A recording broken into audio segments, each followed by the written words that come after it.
Hello there, welcome to Social Guidance. In this video, I will show you how to design business card on Canva. So for this, I am here on canva.com. Click on this design spotlight and here under print, you will find business cards. Click on it.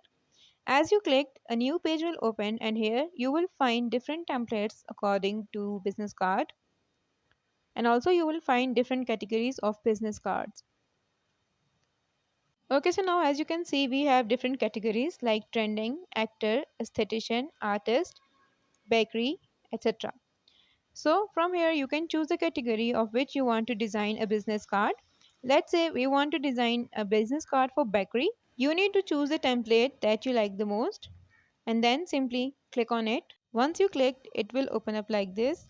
Now here you can edit each and every detail of this business card. For an example, you can add your name here, then your bakery name. Let me edit this. After that, you can add your phone number, then your address and then your website. Then in the left side, we have text and image. So you can also edit this.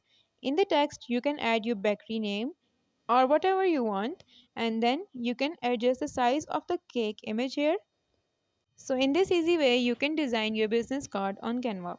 If this video helped you, leave a like on the video and make sure to subscribe us. Thank you for watching. Bye.